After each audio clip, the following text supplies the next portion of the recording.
Welcome back, everyone, to this next live stream from APPEX 2024, the exhibition and conference floor, beaming to you live, day 3, and brought to you by Burkert, where innovation meets inspiration. Whether it's optimizing processes, enhancing sustainability, or simply delving into the fascinating world of fluid dynamics, Burkert is your trusted partner every step of the way, and we're very thankful to them for helping to make live streams like this a reality at the show. And I am joined for the first time today by Kim Berry. And I wasn't here at all yesterday. I'm amazed you kept functioning. I did miss the variety show. It was the Kim and Grant banter was. I know, right? I know. And listen, I'm so excited. With us is Mark Dorrell. He is the CEO and founder of Allied Beverages, and he's created a cocktail shaker in a can. It could be God's gift to Kim. Doing God's work. Mark, hello. Hi, Kim. Okay, give us the elevator pitch about the can. Fantastic. So we basically looked at the ready-to-drink category in Australia and looked at the level of cocktails coming out. The category is booming because mainly driven by seltzers and alcoholic waters and flavoured waters.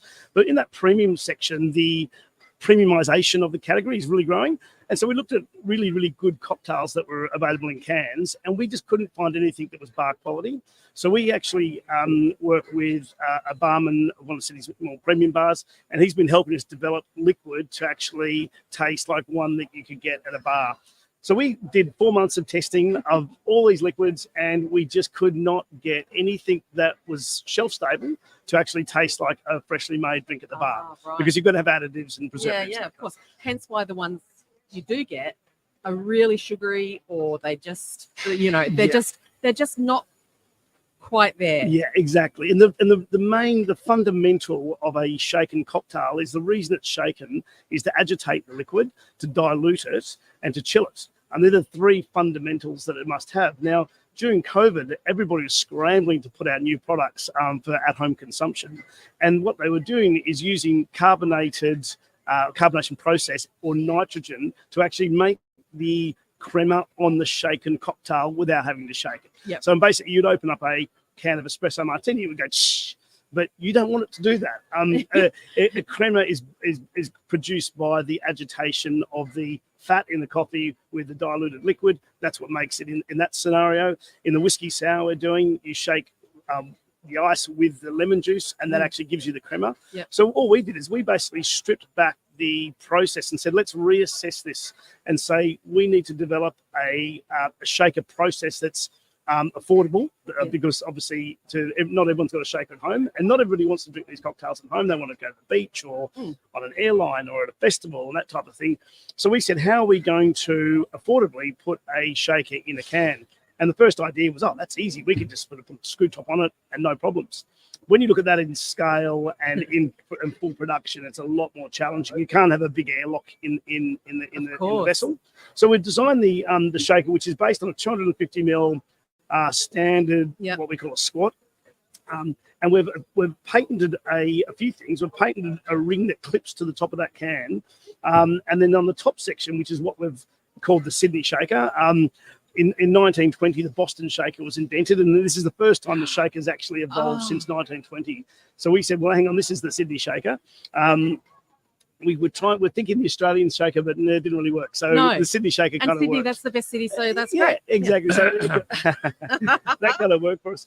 So we went into a huge amount of testing, and obviously to get the price point we needed to do with the packaging, it was impossible to make that in Australia. We would love to do it in Australia, but it's just impossible. Yeah. We wouldn't be able to get onto a shelf price of $16.95, which is kind of where we needed to be. Yeah, sure. Yeah, so the business, basically, we took a patent out. So we've been working on it for 12 months now.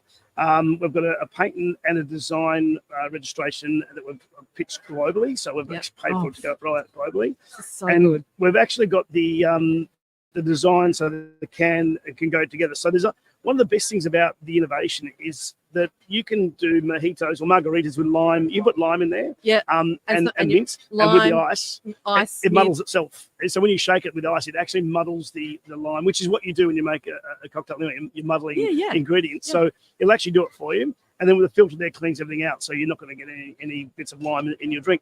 So super convenient, $16.95 on shelf. The Scotch cheaper than a cocktail. Yeah. You'll get in a. Don't go there. Yeah, You know. yeah.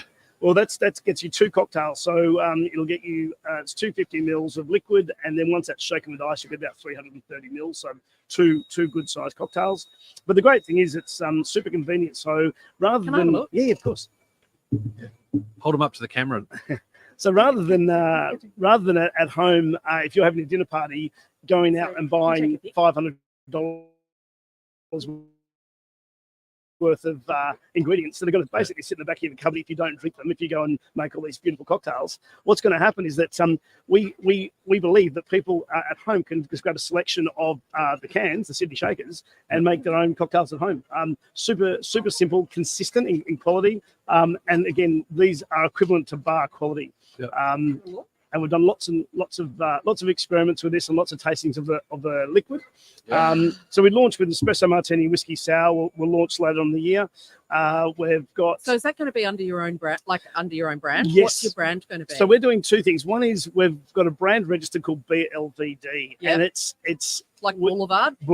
And the way Look that at me, came I'm about. such a hipster. Well, Look, you'll love I the know. story behind this. So we had a lady that was working for us at Mr. Black who she's now doing freelance. And we told her this is a product that consumers, it's mainly females over 25, they're going to be taking these home for dinner parties. We want to come up with a brand. So she did a whole lot of research. And she came back to us and she said, do you know who invented the cocktail party? And we said, it must have been in Europe or London. Yeah, that's what the cocktail party. She said, no. In the early 1900s in St. Louis in the US, a lady called Clara Bell Walsh, she inherited a lot of money. And in those days, men and women couldn't drink in a bar. Yeah. People that went to church would not drive their cars up and down the boulevards. She was a bit of a rebel. She loved driving her car. She was into cars in the early 1900s. And what she said, well, I'm going to stir things up a bit. If bars would not allow men and women to drink, everybody's coming to my house. Yeah. So every Sunday at 12 o'clock, she said, we're going to serve really good cocktails and we're going to serve really good canapes. I'm going to have 50 people every Sunday at 12 o'clock, and we're going to call it a cocktail party. And that is actually in print in the early 1900s. And when I pitched this to the US, I was in the US a couple of months ago, and I pitched to Bevmo, which is one of the biggest retailers on the West Coast. They didn't even know that it was the Americans who actually invented the cocktail party. Well, look, meet me in St. Louis. Yeah. Mark, we're going to do a separate food and drink business podcast on this because I want to talk to you about your background, your experience with Mr. Black, but also, I mean, Australian ingenuity. Come on. Yeah. I love it. Thank you so much for joining us. No worries. Thank you so much. Keep an eye out, everyone. Yeah, I agree. Well, thanks, Mark. Thanks, Kim, who I think is going to go and find a cocktail between now and the shooting of your next video. But you'll notice that this must judge my character. Not judging, supporting. But you will notice that this was the first one I've actually actively come on camera for in 3 days, just so I could hold it up for everyone to see it properly. But thanks, Mark. Thanks, Kim. Thank you. And of course, thanks to everyone who's joined into this most amazing live stream with Prop that was brought to you by Burkert, where innovation meets inspiration. Stay tuned to this channel. We'll be back in the not too distant future with another live stream.